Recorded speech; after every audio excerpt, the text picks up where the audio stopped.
Mu sõbranna oli minu vastu eile nii õel.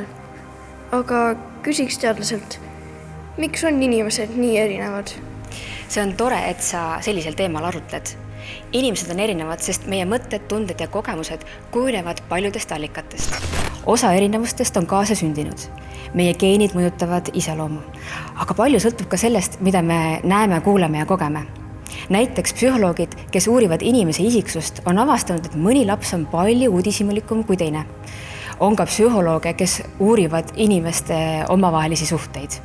Nemad on leidnud, et meid mõjutab see, kuidas inimesed käituvad.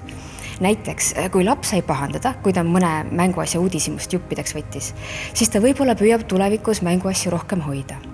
Aga kui ta sai kiita, siis ehk ta uurib veel, kuidas mõni mänguasi on tehtud. Psühholoogia teadlase jaoks on inimeste vahelised erinevused üks põnev pusle.